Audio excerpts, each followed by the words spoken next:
on se retrouve pour une nouvelle vidéo qui sera enfin avec, oui, beaucoup de retard, le bilan du mois de mai. Oui, on est déjà au mois de juillet, mais honnêtement, le mois de mai, vous le savez, a été un mois assez catastrophique. J'avais pas spécifiquement envie de revenir sur le sujet, sans compter que malheureusement on a eu des grosses périodes de canicule et autant vous dire que ça a été 2 semaines voire même 3 semaines absolument infernales et que je n'avais absolument pas envie de me poser devant la cam pour filmer quoi que ce soit parce que trop chaud. Déjà le fait de rester allongée, j'avais l'impression de fondre. Donc ouais, clairement j'avais absolument pas envie de filmer pendant cette période-là et j'avais prévu du coup de filmer ça la semaine dernière, sauf que malheureusement mes deux animaux, c'est-à-dire que mon chien et mon chat, donc Happy et Odin, sont tombés malades en même temps. Voilà, et quand ils sont malades, c'est tout de suite très inquiétant, très angoissant. Odin, quand il est malade, en général, c'est grave. Donc, pareil, urgence, parce que vraiment, il n'allait pas bien du tout depuis 2 jours. Au début, je m'inquiétais pas trop. Je me suis dit, c'est peut-être rien, je vais attendre le deuxième jour. Pas du tout. Ce qui fait que je l'ai emmené chez le véto. Il s'avère que malheureusement, c'est sa maladie qui a pris le dessus ces derniers temps. Donc traitement, augmentation de son traitement de base pour le soir. Il va mieux, même s'il a perdu du poids, je sens ses os, c'est horrible. J'espère qu'il va reprendre un peu de poids parce que c'est déjà pas un gros gabarit en soi, donc vraiment j'étais assez inquiète, il fallait le surveiller. Et en même temps, mon chien du coup est tombé malade, il a eu un gros problème à la patte, c'était un peu bizarre. Sauf qu'il a littéralement paniqué quand on l'a emmené chez le véto. Et quand je vous dis paniquer, c'est paniquer. Déjà, en général, la voiture, il aime pas ça, ça le stresse. Le véto, ça le stresse. Mais alors là, il n'avait jamais été dans un état pareil. Déjà qu'il a des problèmes respiratoires. Il a le cœur maintenant qui est fragile. Il a un traitement d'ailleurs pour cela. Et le fait qu'il ait paniqué, qu'il n'arrivait pas à reprendre son souffle correctement, il a littéralement fait une syncope. Il s'est littéralement effondré. Il s'est pissé dessus parce que voilà, il s'est complètement relâché. Bref, ça a été absolument infernal, ce qui fait qu'on n'a pas pu l'examiner correctement. Lui donner quelque chose pour le calmer, c'était même pas la peine parce que dans l'état qu'il était, il aurait fait un arrêt cardiaque. Sachant que mes deux animaux ne sont plus tout jeunes puisque Happy a déjà 13 ans et Odin en a 14. Donc voilà, ce sont des vieux animaux. Là, tout ce qu'on peut faire, c'est faire en sorte qu'ils aillent bien le plus longtemps possible. Donc Happy s'est quand même remis, il a eu de nouveaux cachets, de nouveaux traitements, mais traitement sur traitement, ça faisait beaucoup trop pour lui, ce qui fait qu'il a fait une rechute dans le sens où il était pas bien, il était barbouillé, il ne mangeait plus, il était vraiment très patraque. Je commence à m'inquiéter, donc je me suis dit je vais le ramener chez le véto. Donc on a quand même arrêté quelques médicaments, notamment donc de son second traitement, pas son traitement à vie. Et ça commence à aller mieux. Ça commence à aller mieux parce que voilà, là il commence à remanger, il commence de nouveau à avoir de l'appétit, avoir de l'énergie, retrouver toute sa bonne humeur, toute sa joie de vivre, toute son excitation habituelle. Donc ça y est, je commence à être plus ou moins rassurée pour les deux. Rien n'est encore complètement établi, que ce soit pour Odin ou pour Happy, mais enfin ça commence à aller mieux.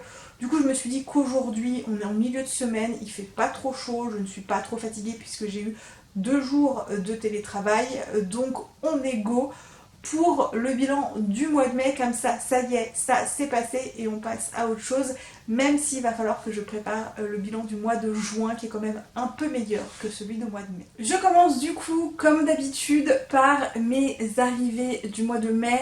Pour rappel, le mois de mai, la grosse majorité de mes arrivées livresques sont des achats, beaucoup de frustrations qui n'étaient pas prévues au programme. Certains l'étaient, mais pas tous. Mais voilà, c'était dû au fait que le mois de mai s'était très très mal passé.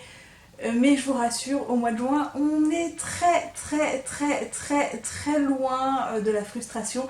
Je vous en reparlerai évidemment très prochainement parce que je suis extrêmement fière de moi pour le mois de juin et le mois de juillet est plutôt bien parti. Donc bref, Du coup, au mois de mai sont arrivés 11 nouveaux livres dans ma bibliothèque, donc plus de mangas.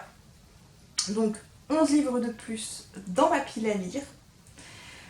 Il y a dans ces arrivées donc 5 nouvelles sagas. Il y a également 3 suites de sagas, donc de mangas également, plus un one-shot. Dans ces achats, il y avait 7 achats prévus, 2 achats imprévus. Et les achats prévus, la plupart n'étaient pas prévus à l'instant T, ils étaient prévus pour plus tard, mais je ne les ai pas comptabilisés du coup dans ce bilan parce que j'ai voulu un petit peu clairement limiter les pots cassés. Voilà. Donc, dans ces livres-là, en tout cas au mois de mai littéralement, je n'avais lu aucun livre, si j'avais lu un manga, pardon, sur aucun roman, mais un manga sur la totalité.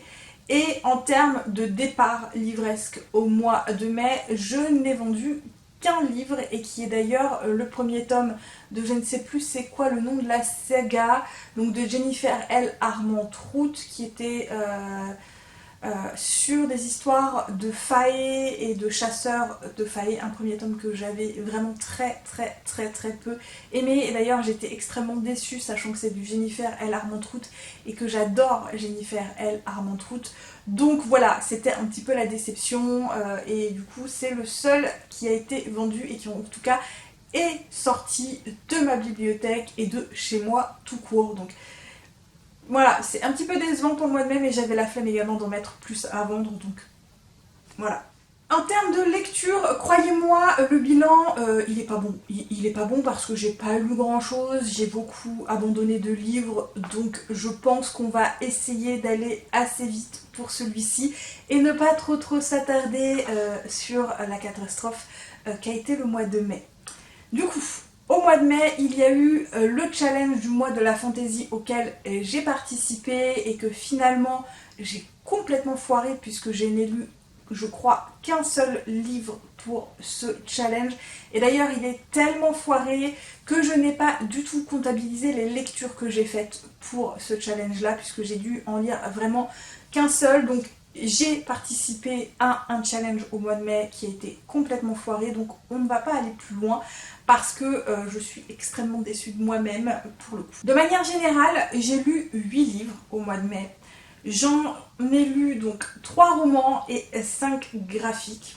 Sur les 3 romans que j'ai lus, il y a eu Blue, donc le tome 2, donc Blue Séoul, Les Éden, le tome 1, donc Indigo Rage, et Kate Daniels, le tome 7, qui est donc Rupture Magique. J'ai également lu donc 5 graphiques, et dans ces 5 graphiques, il y a 2 mangas différents, donc 4 tomes de It's My Life, donc de tome 1 au tome 4, donc qui a été plus de la relecture.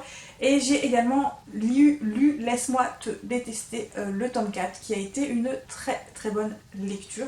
Donc dans ces lectures, j'ai entamé une nouvelle saga qui est donc Les Éden avec le tome 1, donc Indigo Rage, et pour le coup ça a été une lecture que je voulais faire pour enfin réussir à lire un petit peu quelque chose. Donc j'avais plutôt bien aimé cette lecture, j'avais passé un bon moment, c'est de la romance. J'avais trouvé qu'il y avait eu un juste équilibre entre l'enquête sur la mort d'une jeune femme un petit peu de façon brutale et très mystérieuse entre guillemets, et la romance plutôt bien équilibrée. J'avais passé un bon moment, mais j'avais pas non plus été littéralement transcendée par cette romance. Il y avait quand même pas mal de clichés, pas mal de scènes hautes, et moi c'est absolument pas mon délire, vous le savez, donc c'était plutôt des scènes que je zappais. Donc je ne suis vraiment pas sûre de continuer cette saga. J'ai lu le tome 1 pour le moment, ça me suffit, donc on va dire que c'est une nouvelle saga entre guillemets sans être sûre de la continuer. J'ai donc continué la saga de Kate Daniels, donc là je suis plutôt contente puisque j'ai repris la saga de Kate Daniels, et mon dieu, ça m'a fait tellement de bien de lire Kate Daniels. J'avais mis de côté cette saga depuis très longtemps alors que je l'adore. Je trouve que c'est une saga qui a une superbe évolution avec des personnages qui ont de bonnes évolutions, les relations, les intrigues toujours renouvelées avec cette intrigue de fond, et également ce truc d'aller chercher les mythologies d'un petit peu partout dans le monde, avec que ce soit les religions, les cultures, les mythologies vraiment très mystiques, etc., etc., de tous les pays qu'on peut imaginer. Et ça, je trouve que c'est extrêmement cool, donc je suis très contente d'avoir continué et repris cette saga. J'en suis actuellement au tome 8, je voudrais lire par exemple le tome 9 et enchaîner avec le tome 10 pardon, pour essayer de finir ça assez rapidement, parce que saga Pépitas, les gars, je vous la conseille très fortement. J'ai également terminé une saga au mois de mai et je suis contente, je crois, parce que ça doit être la première saga de l'année que je termine. Il s'agit donc de la saga de Blue, donc avec Blue Phoenix et Blue Seou, donc c'est une duologie, c'est de la romance, c'est du boys love, c'est publié chez les éditions Bookmark et c'est de Lily Haim, donc une autrice française que j'aime d'amour parce qu'elle a une plume absolument magnifique. Elle trouve toujours des personnages ultra originaux qui sont ultra attachants, avec des romances qui touchent à beaucoup de thèmes différents que je trouve extraordinaires. Blue est l'une de mes sagas, en tout cas l'une de mes romances chouchou de cette autrice. Elle fait partie d'ailleurs de mon top 3, pardon, sans compter que cette saga, il y a des clins d'œil à d'autres livres qu'elle a sortis, donc notamment le premier que j'ai d'ailleurs en format électronique, que je n'ai toujours pas lu, qui est donc Vers les étoiles, et le second qui est Au-delà de l'horizon, plus loin que l'horizon, je ne pourrais plus vous dire le titre exactement, mais vraiment Aussi loin que l'horizon, je suis désolée, je me souviens plus vraiment du titre, était génial. Il fait également partie de mon top 3, hein, clairement. Donc valeur sûre, saga que j'ai terminée, donc je suis extrêmement contente de moi. J'ai donc également repris en termes de graphique la saga de It's My Life. Là actuellement j'ai lu 5 tomes, je dois lire le 6e tome, les derniers tomes doivent sortir au mois d'août, et donc j'ai repris et je continue ce manga de façon doudou, voilà, je ne me force pas à continuer cette saga en temps et en heure, parce que de toute façon ça ne sert à rien de se mettre la pression, mais voilà, c'est pas une saga que je commence, c'est une saga que je reprends et que je compte continuer. Et je continue également la saga qui est donc Laisse-moi te détester, qui est encore une fois un boys love, un Omégaverse qui ne plaira donc pas à tout le monde, puisqu'ici on est dans un univers où effectivement il y a des catégories de personnes, les alphas, les bêtas et les omégas. Il y a toute une histoire de phéromones. Les omégas, que ce soit des femmes ou des hommes, sont capables de porter la vie. Et il y a toute cette histoire-là. On parle d'un jeune homme qui va trouver son âme sœur, d'un jeune homme un petit peu plus jeune que lui. On va voir l'évolution de ces deux jeunes gens qui vont se construire, qui vont tomber amoureux, qui vont apprendre à se faire confiance, qui vont construire une famille. Et là, on est donc dans le tome 4 avec cette famille qui est déjà en construction, puisqu'il y a évidemment des enfants, et vraiment j'aime trop les suivre dans leur quotidien. Je suis pas très fan des graphiques, pour tout vous avouer, mais je trouve ce manga pépitas. Alors attention, on parle quand même dans le premier tome d'agression S et de V, mais on a une relation entre les protagonistes que je trouve assez saine, parce que on a un jeune homme qui ne va pas pousser l'autre jeune homme à avoir des relations, par exemple. C'est vraiment, je trouve que c'est assez sain. Honnêtement, je trouve que c'est assez sain, même si ça fait un petit peu de temps que je n'ai pas relu le tome 1. On va également, du coup, pour le mois de mai, parler de mes abandons. Voilà, voilà, j'ai abandonné 3 romans. Le 4e que j'ai réussi à terminer sans l'abandonner, on en parlera au mois de juin, puisque je l'ai terminé au mois de juin. Mais donc pour les 3 abandons livresques du mois de mai, il y a le premier tome de Lou après tout, qui est un jeunesse post-apocalyptique. Il y a également le premier tome de The Remnant Chronicle et The Spark of the Everflame, le tome 1. Donc, mis à part Lou après tout, The Remnant Chronicle et The Spark of Everflame, je vais y arriver, sont des romans que ce soit récent ou un petit peu plus ancien, ont marqué un petit peu les réseaux sociaux. Ils ont été particulièrement hypés et ça ne l'a pas fait avec moi, que ce soit pour l'un ou pour l'autre. The Remnant Chronicle, je me suis rendu compte que je m'ennuyais, que l'IA, malgré le fait qu'elle soit jeune et que je peux comprendre la façon dont elle se comporte, je trouve malgré tout que c'est un personnage que je trouve assez égoïste. Et tout tournait autour, dans ce premier tome, du fait que deux personnes sont à la recherche donc de l'IA, et l'IA, eh bien, c'est une princesse qui s'est enfuie juste avant son mariage, donc elle est recherchée par le prince qu'elle devait épouser et également par un homme qui a été envoyé pour la tuer, et le but étant de savoir un peu qui est qui.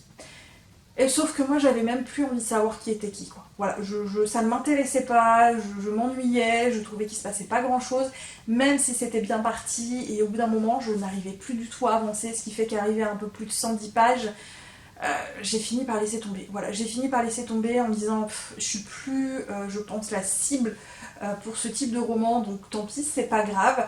Même si j'en vois parfaitement le potentiel, c'était juste plus fait pour moi, j'étais pas dedans, j'étais pas dans le mood, et que j'arrivais plus du tout à le reprendre, donc j'ai fini par laisser tomber. Et donc The Spark of the Everflame, alors celui-ci, je sais qu'il est très hypé, notamment sur le BookTok, mais honnêtement, moi je comprends pas la hype. Je comprends vraiment pas la hype de ce roman. C'est des clichés mais énormissimes qui, moi, voilà, m'énervent au possible. Je déteste le personnage féminin qui est donc Dean, qui est censée être une jeune femme assez mature et qui se comporte comme une adolescente carrément capricieuse, qui prend des décisions mais qui sont dès le départ que j'ai trouvé what the fuck. Et en plus il y a des facilités scénaristiques mais tellement énormes dès les premiers chapitres. Je me suis dit ouais non, c'est pas possible, non, j'y crois pas. Et plus j'avançais dans le roman et moins j'appréciais. On a le prota masculin qui est un peu un prota grumpy, voilà, cette espèce de trope là, vraiment non, ça matchait pas avec moi, vraiment. Dean, je n'arrivais pas à me l'empiffrer, j'avais juste envie de la secouer, de la gifler et de la remettre un petit peu sur les rails en lui disant meuf, je sais pas, t'es censée être majeure, t'es censée être adulte, t'es censée être mature vis-à-vis des événements qui se passent, et en fait tu te comportes comme une gamine et c'est pas possible, voilà, c'est pas possible. Donc j'ai laissé tomber, c'est pas grave, je l'ai vendu au mois de juin, il plaira à quelqu'un d'autre, de toute façon je l'ai revendu en très bon état. De toute façon j'ai trop de livres à lire pour m'attarder sur un livre qui me plaît pas. Et donc le dernier que j'ai abandonné, c'était Loup après tout, qui est un jeunesse post-apocalyptique, et là clairement je pense que c'est la narration pour laquelle ça matchait pas avec moi.